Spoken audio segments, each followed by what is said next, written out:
Ozolanda biso tozo kende kotanga Bible wana tozo senga na Papa Jonathan le biso liloba na Nzambe wana biso nyonso tozo telema lisusu tozo fungola la Biblia na biso ne fiske verset muke et même biso na méditation ya mukolo na lelo bazo kende otangela biso mukanda na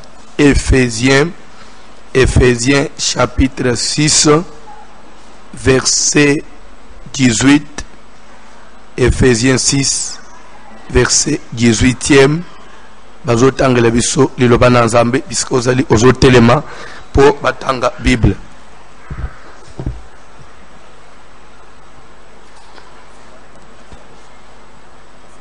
Éphésiens 6 à partir du 18e verset.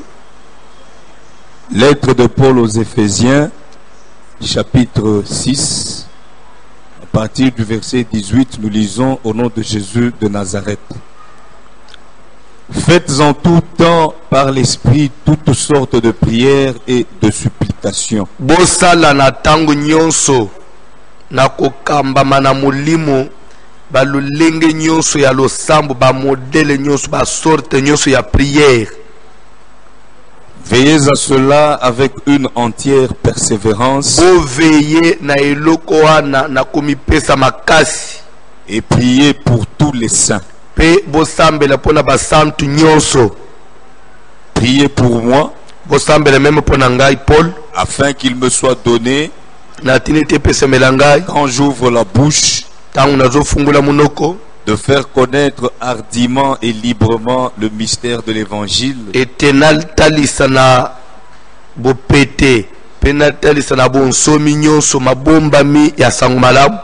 pour lequel je suis ambassadeur dans les chaînes, et que j'en parle avec assurance comme je dois en parler.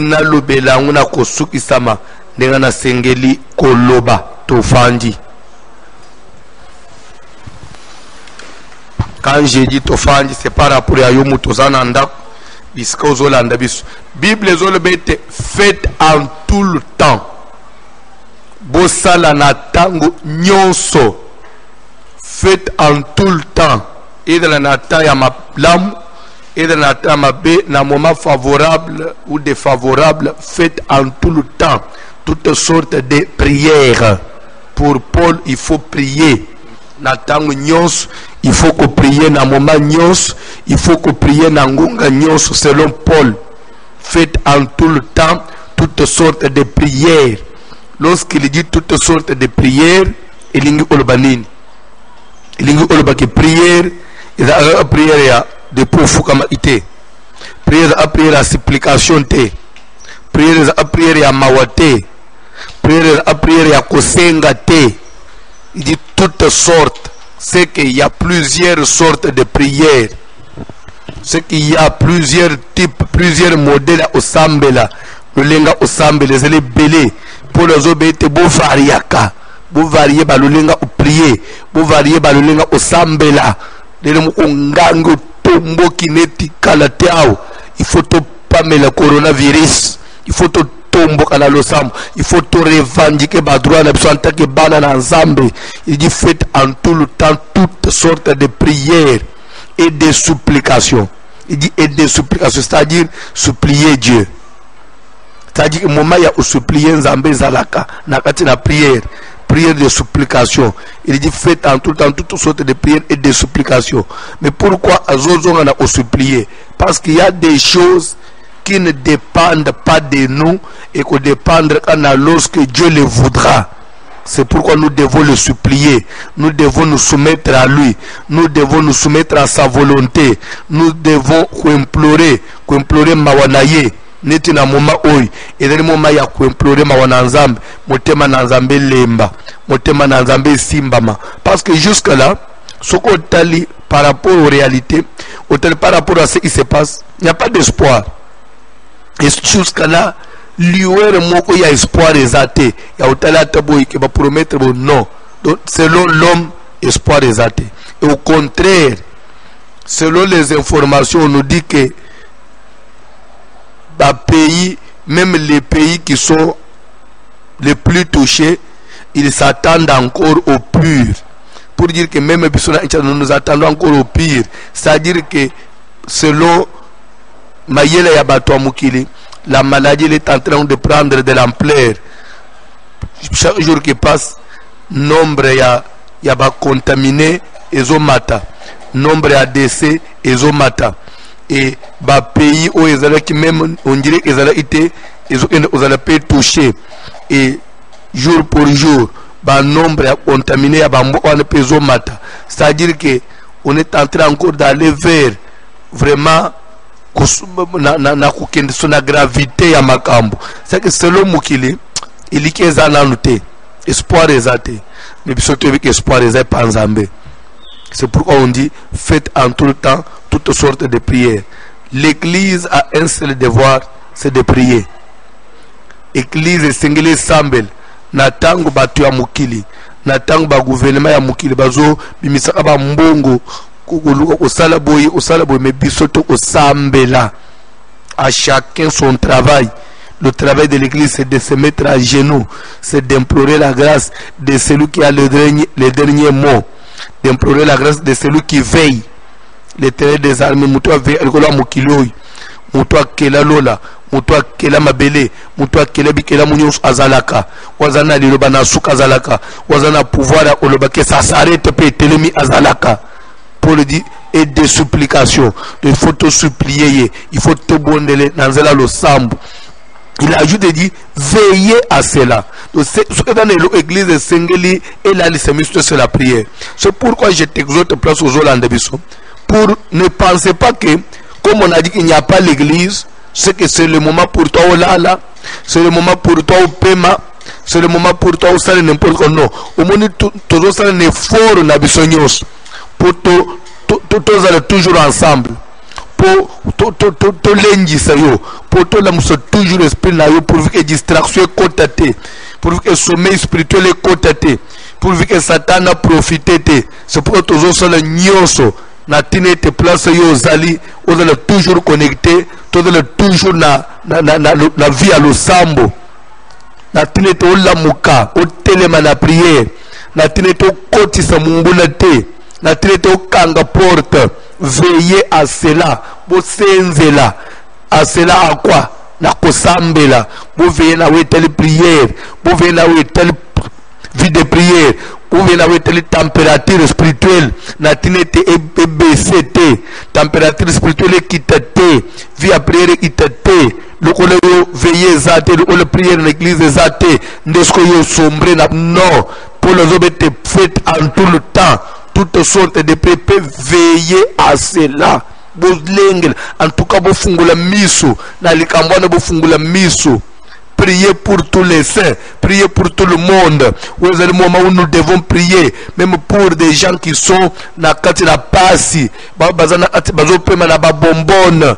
Bazo pema na ba oxygène. Bazana confiné na kati ya bandaku. Mususu nakati nanda provision esili de fois pe mbongo ezate les sans abri ba musu bazali ndako ezaka ovanda te na mitwa ko kende wapi.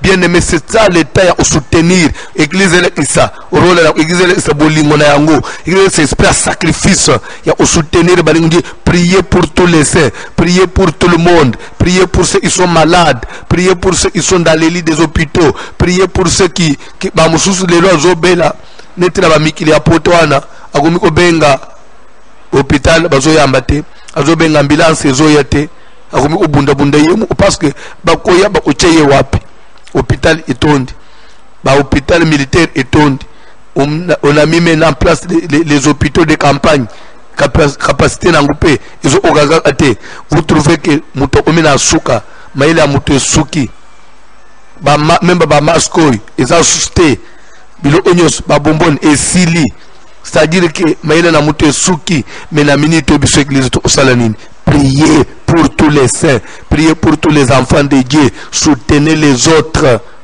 tosambela pona basusu na tinete nzamba kita mawana nzambe tesa papa tangelanga na verset mo ozelanga na mutwawa tangana nous lamentation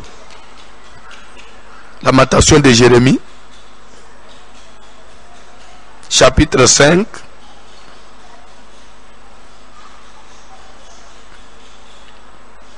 vous y êtes tangelanga chapitre 5 ozobanda à partir à verset 15e.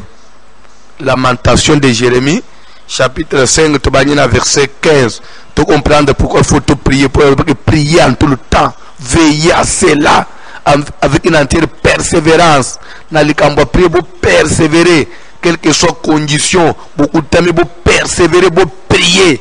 Pourquoi prier papa tanga Bible? La joie a disparu de nos cœurs. Hein? Jérémie azolobaki esengo esali nini?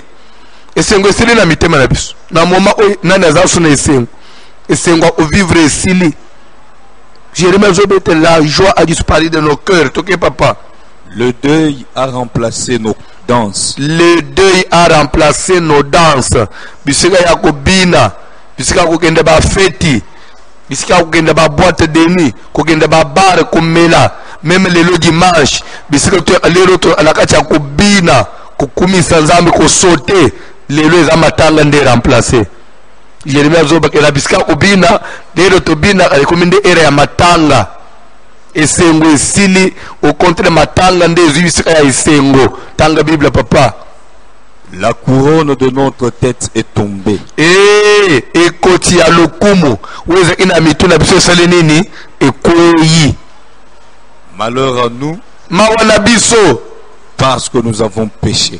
Poete to sumuki bien aimé makamu nyonso ya kapamba te mukili sumuki biso bafanja mukili to sumuki mawana biso awa nzambe pesi mukongo awa nzambe siliki awa nzambe tindi coronavirus sengo esili lokumu ekweyi na esika ya kobina ekomi nde matanga esengo esili esika ya esengo eza nde mawa toke papa. Si notre cœur est souffrant, soki lelo motema na biso eza na pasi, si nos yeux sont obscurcis, c'est que la montagne de Sion est ravagée.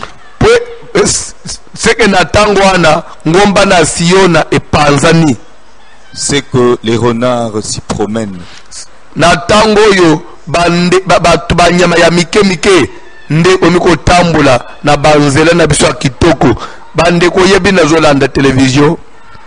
Les Français ils aiment dire Champs-Élysées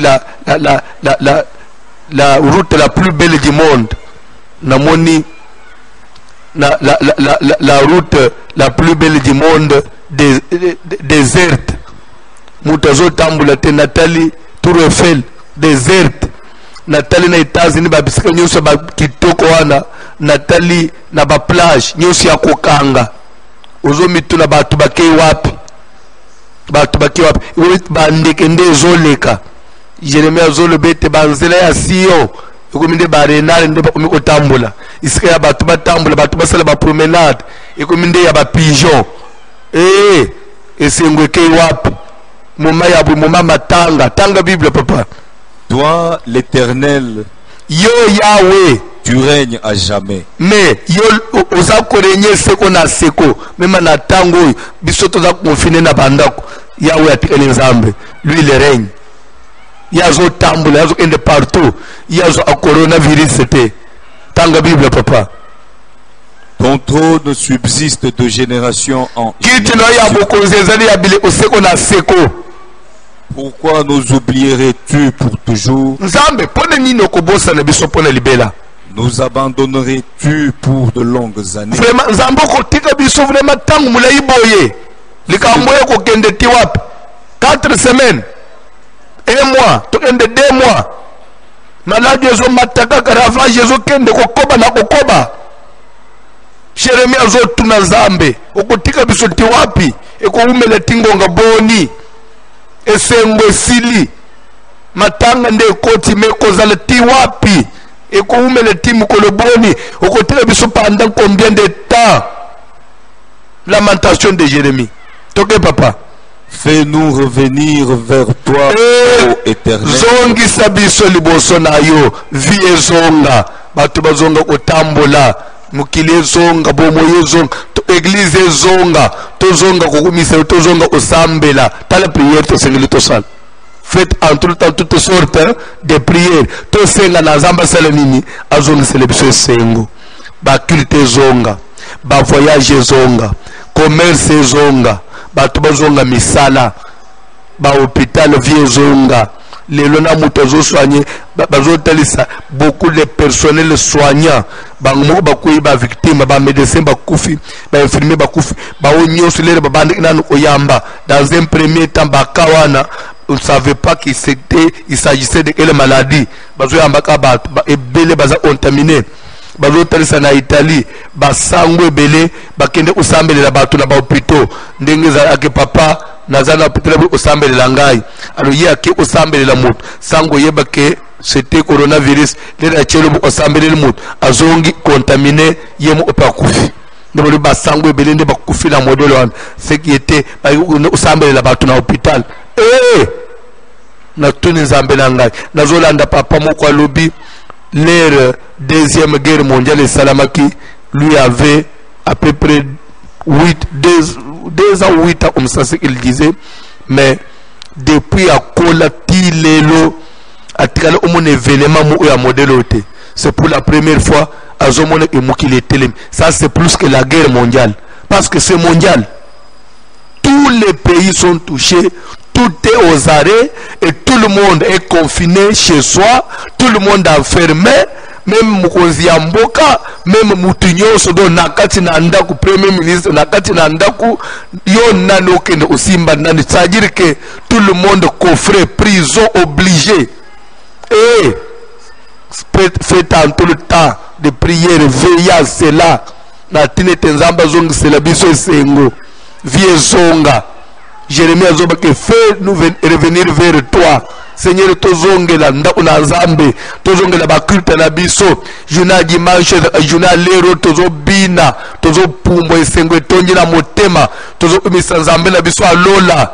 Lelo to omi ozolanda ngai na kati ya ndako, mu olandela nga na radio, olandela nga ufanda na kiti, na mawa na motema, ndi omuko benga tuninga papa. Nda stress papa na ngatu ufanda boti wapi na bito sambela to sambela nazana réponse au peso te mesengelika to sala nini to sambela journal le da journal prière nazolinga siko kala te aw to zoli na prière pour les autres faites en tout le temps toutes sortes de prières et de supplications. Veillez à cela. Tel est le single to veiller dans moment où babouki biki ko ba veiller que prière les mbaté puis on va passer le to veiller yo peut place aux allons veiller.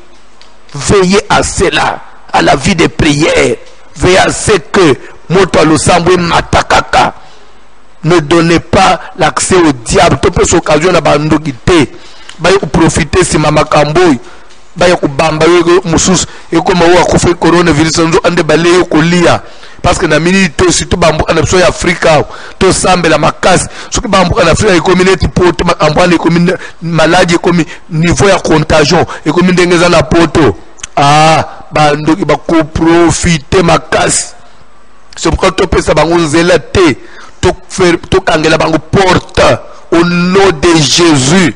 Nombre abake sukaka anawe zawana ba maladi babika mupepo ye bima nde prière toujours sala veillez à cela vous priez pour tous les saints, priez, faites des supplications, vous pondez la zambe, vous suppliez, vous tomboka, vous faites la prière de combat, vous faites la prière d'autorité, vous télémez la pas maladie, vous télémez l'esprit à koufa, vous télémez la sacrifice à niveau ya likolo, vous le sacrifice mondial, parce que c'est tous les pays de bazotanga nombre à bibembe, mukolo na mukolo zoleka, ils ont que telle part, mutokufi, telle part, les premiers morts, telle part, et comme on dirait, nouvelle ya malam bazo pesa bato, talangonga ya biso konganga, kotombo anakache na losambo, je crois, nazo kende kusukela awa, na tinete basunga biso, na lo yembo muketo tele mabiso nyonso, tole kasko na kobondela.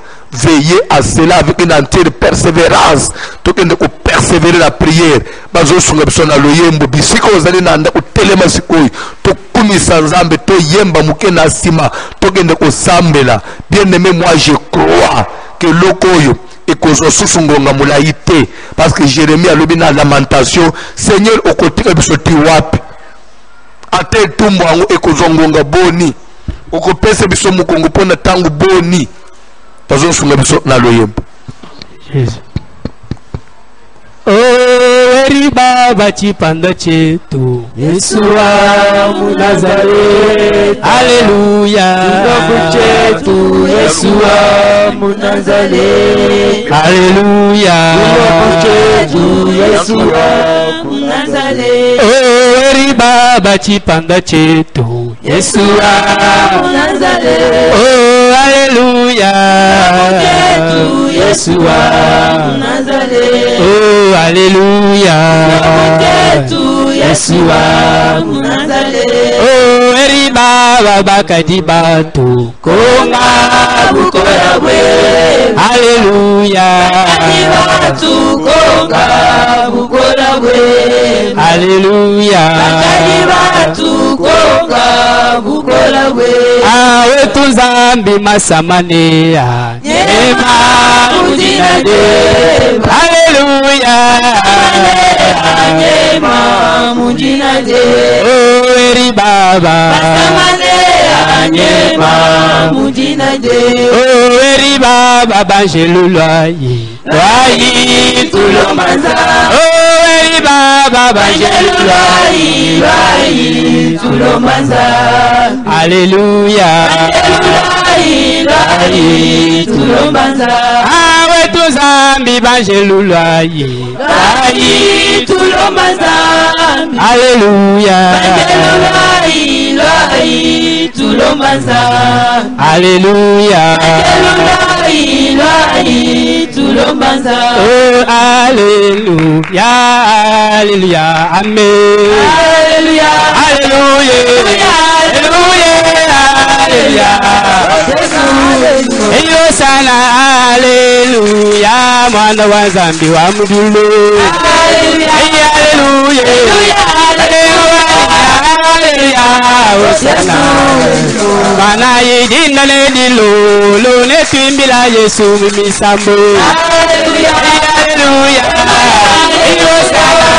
haleluya, oh, Yesu sangala ibo so maga sangala njeko, haleluya, haleluya,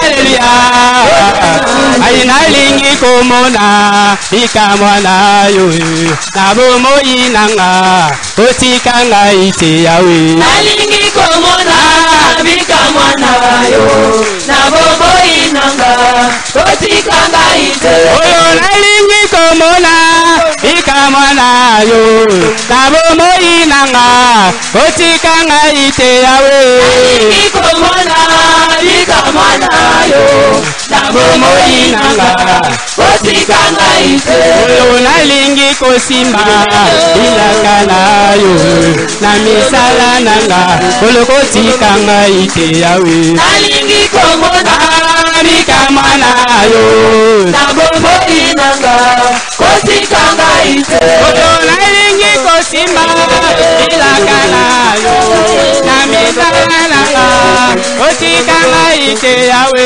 nalingi komona bikamwana yo nabo moyinanga otikanga ite oyo nalingi kosima omoyina yo na sante nanga yo otikanga ite Yesu nalingi komona bikamwala yo na bomoyina nga otikanga ite Yesu Nzambe nanga otikanga ite ayina zali mwana na yo Nzambe nanga otikanga ite ayina zali mwana na yo eyi Nzambe nanga otikanga ite ayina zali mwana na yo Nzambe nanga obakanga ite otikanga ite ayina zali mwana na yo Nzambe nanga otikanga ite ayina zali mwana na yo Yesu Nzambe nanga otikanga ite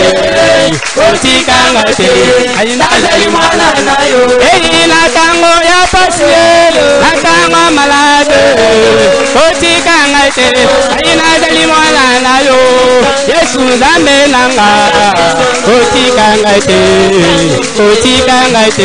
ayina zali mwana na yo Nzambe nanga otikanga ite ayina zali mwana na yo Yesu Nzambe nanga otikanga ite ayina zali mwana na yo aka Yesu yovandi na kembo Yesu yovandi na kembo yamba masanyo linde bilei na yo yamba masanyo linde bilei Yesu vandi na kembo Yesu yovandi na kembo haleluya zambiwa Yesu yovandi na kembo yamba masanyo linde bilei na yo yamba masanyo linde bilei na yo oh aka Yesu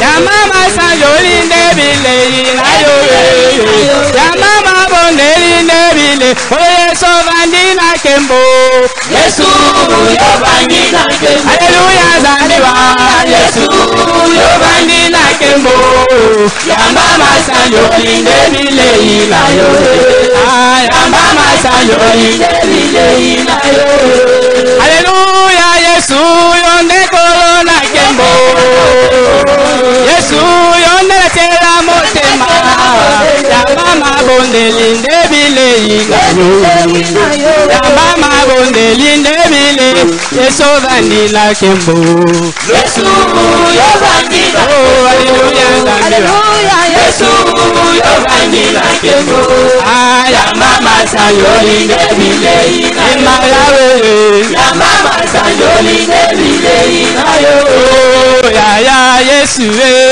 elikananga Yesu libanga ya talo Yesu lungananga yawe Yesu elikananga Yesu libanga ya talo Yesu lungananga ya Yesu elikananga Yesu libanga ya talo Yesu lungananga yawe Yesu elikananga Yesu libanga ya talo Yesu yemba ekolo Yesu lungananga yemba ekolo Yesu lungananga yemba ekolo Yesu lungananga Yesu ninga malawe Yesu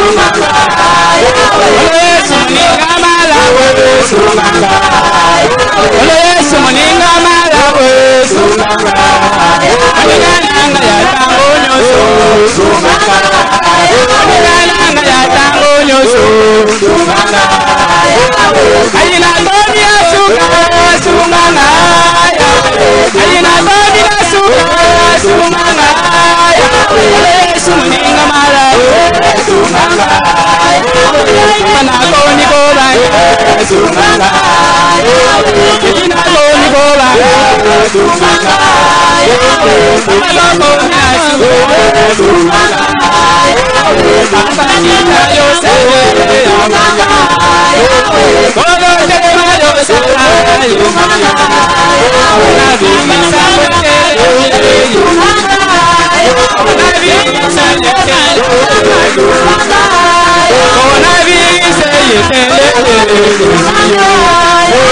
Yesu mulingo malawe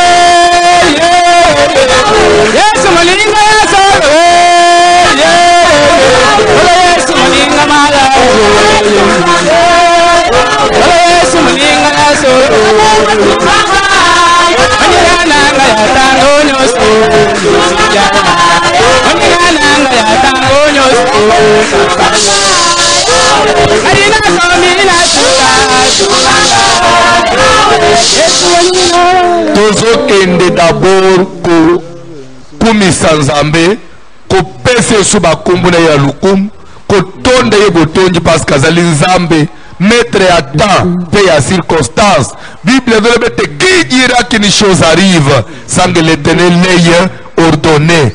Oh bien aimé lo moko échappe na contrôle ya Nzambo ya biso ezate tozo pambula ye pona moma oy tozo pambula ye parce que bonzambi na ye monani tozo pambula parce que na minute atalisi même na bato ya mayele te boza eloko te atalisi na Organisation mondiale de la santé que boza eloko te atalisi na ba soit disant grande puissance que boza eloko te parce que na minute Amérique nace Chine nace Europe nace nana tombolo boka yele bisokisi bagonyosu basuki bakomika rester à la maison rester confiné que chacun reste chez lui une solution mukile pesi biso mais na minute ezana moko Nzambe na lola oya zali kolo ya bakonzi ya mokili azali kola ba mayele ya ba chercheur azali kola mayele ya ba savant azali kola mayele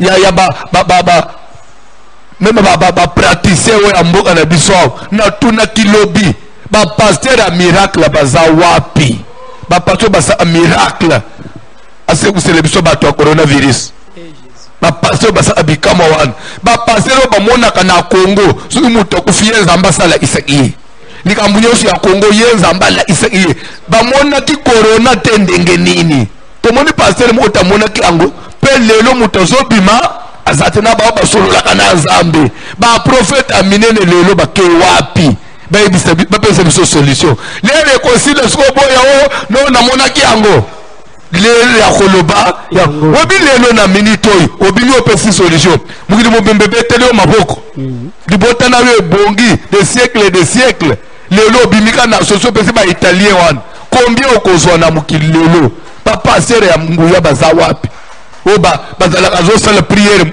ebembe ezoseku babikisa corona lelo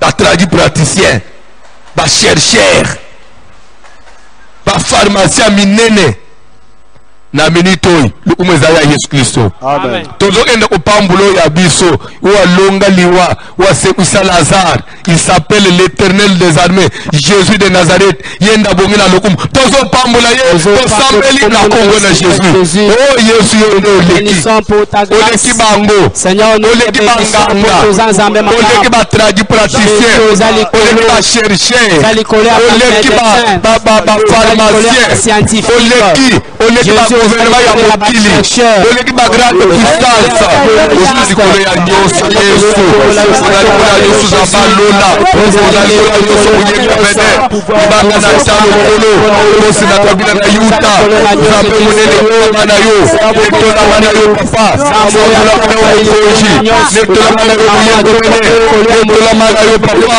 soki yo nde ozali kolo na nyonso na mwanana liloba na foka olobaka liloba mpe lipepete oya solo bakali ko pembo kwa dikisa yeto kwa changer yeto ko fatika yeto ko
tozokende kosala priere, tozokende korekomande mokili mobimba kosenga loboko na ye ya nguya etandama parce que ye ndaza na nguya eleki nguya nyonso. Nzamba tandala moko abikisa mokili, Nzamba bikisa mokili, mopepo ye s'arrêter, mopepo ye telema, maladi ye s'arrêter telema, épidémie telema eleka, mopepo yeleka parce que zali mbala liboso te uta mokili banda ba épidémie ya ndenge na ndenge betala mokili pe eleka pe esilisaka bato te. Nzamba sembolo loboko na ye oyo esalemi ekoki bato basi comprendre que ye nde Nzambe pe mokili ebangi ye. Tosenga na mawana ya kitsa akiza loboko na ye mopepo ebima na mokili ezonga bisike uta tosambele na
bisika ozali ozokende kobelela mvula na moto enoka na mokili mobimba bisika nyonso poche ya résistance bisika nyonso satana telemi ange ya destruction picle na Italie ya telemi na mopanga zosasa na méchant nyonso moto ekita na Espagne na parlons pas na France a joie na telemi zosasa a continent Allemagne Belgique, na États-Unis, Canada, n'en parlons pas, na Asie, na Iran, kuna tozomona ba nombre ba kufi bazo matakaka Zamba telema moto ekita na Afrique, ekita na Océanie partout. Bisika liwe telemi moto noka même na Chine partout au sambeli na ombo na Jésus.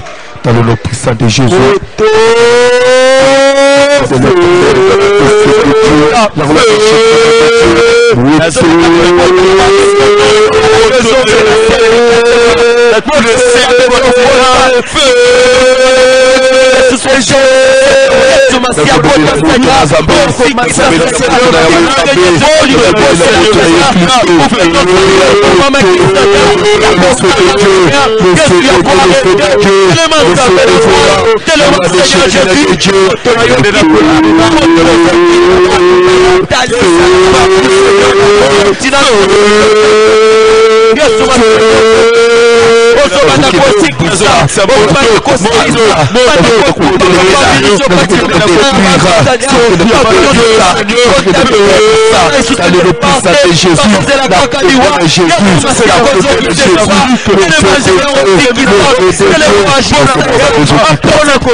sacrifice mondial, dans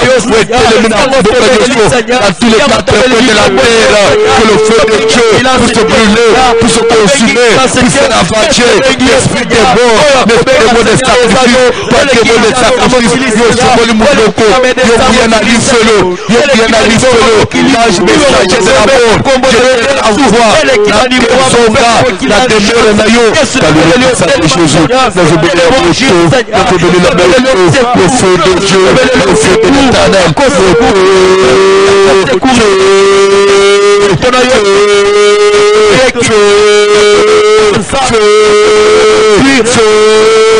dans le nom puissant de Jésus, nous obéissons la moto, nous obéissons la moto, nous obéissons la moto, nous obéissons la moto, nous obéissons la moto, le feu de Dieu, le feu de Dieu, le feu de Dieu, moto, moto, moto, le feu de Dieu,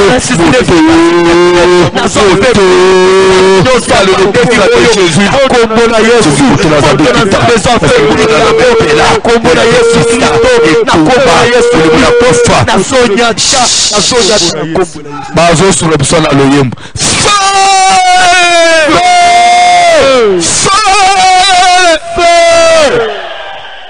Coronavirus Zika Tumbamba Ekauka Pepe Mabe Ezonga na bisika bikauki toke na loyo Angu ya kembo na lobiko epaina Yahweh. Alléluia, alléluia, alléluia. Yembelaye akosoma. Yakembo na lobiko epaina Yahweh. Epaina Yahweh. Alléluia, alléluia, alléluia. Akangu yakembo na lobiko epaina Yahweh. Alléluia, alléluia, alléluia. Yembelaye akosoma. Yakembo na lobiko epaina Yahweh. Epaina Yahweh. Alléluia. Angu yakembo na lobiko epaina Yahweh. Alléluia, alléluia, alléluia. Yembela yengu yakembo. Yakembo na lobiko epaina Yahweh. Epaina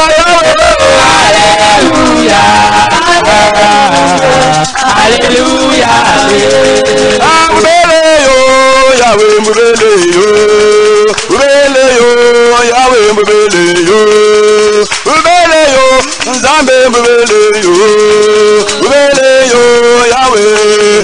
Yahweh mbele yo. Mbele yo, Yahweh mbele yo. Mbele yo. Mbele yo, Yahweh mbele yo. Mbele yo. Mbele yo. Yahweh mbele yo. Mbele yo. Mbele yo, Yahweh mbele yo. Mbele yo, Nzambe mbele yo. Mbele yo, Yahweh mbele yo. Mbele yo, Nzambe mbele yo. Mbele yo, Yahweh mbele yo. Mbele yo, Mbele yo, Yahweh mbele yo. mbele yo. Mbele yo, Yahweh mbele yo.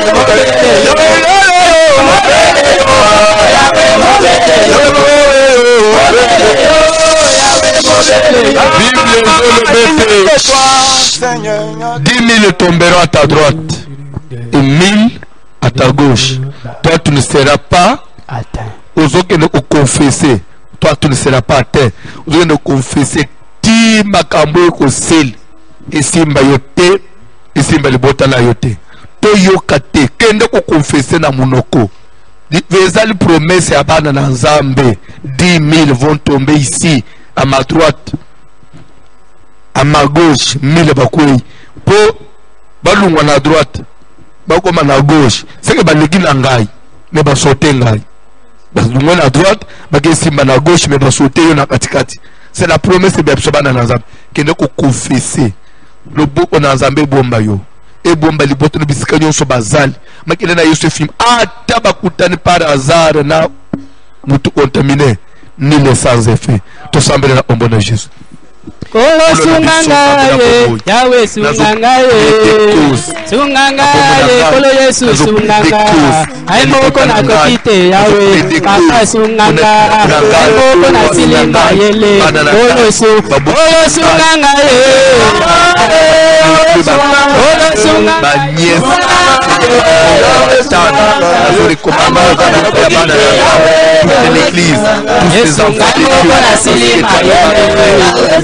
papa na komi kola na Kolo Yesu sunganga, na komi la suka Kolo Yesu sunganga, papa kotika ngate, Jésus sunganga, papa tobaka ngate, Kolo su, Yahweh sunganga ye, Jésus toko kolanga,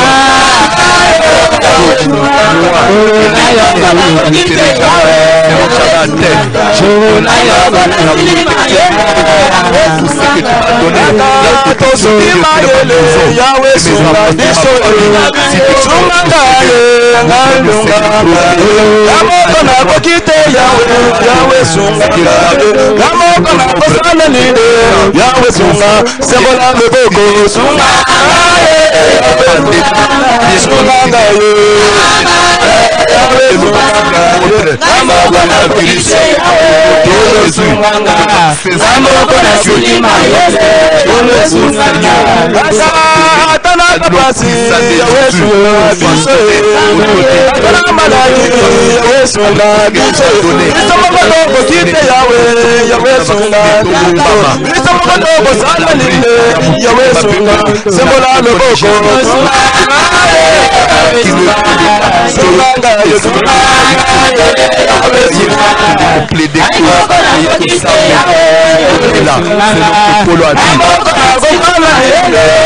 Des prières,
Jésus azoloba likolo ya ba signe de temps, azoloba que lere mukolo yango ekoya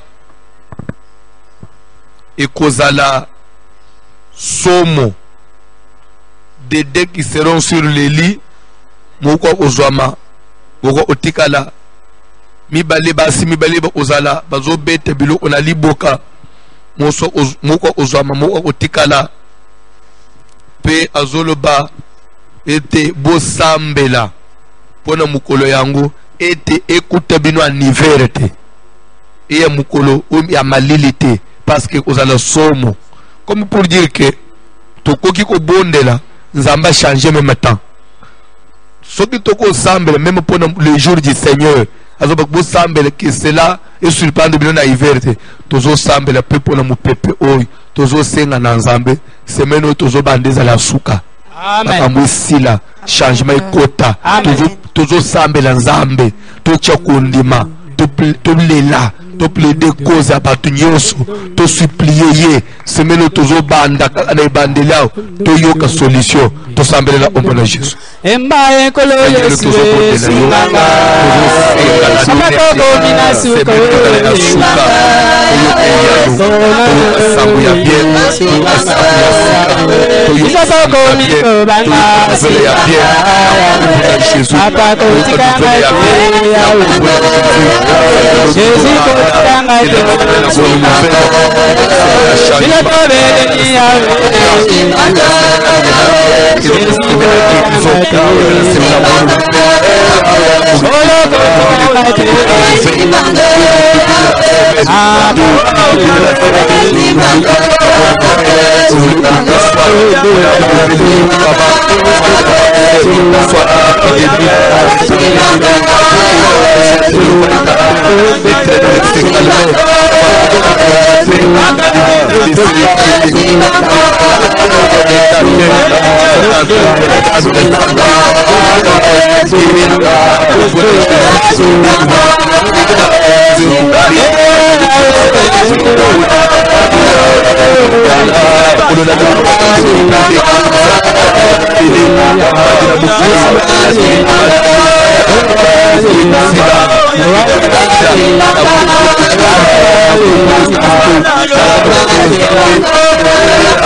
Ozo simba sko offrande non albo amubal iskanyon sozwami. Nous voulons élever toujours l'autel qu'à partir de cette offrande que Dieu continue encore à nous accorder sa grâce à salabi sous faveur à Big Isamukil, même à partir de l'offrande à Big Sobautozana ya Otelem.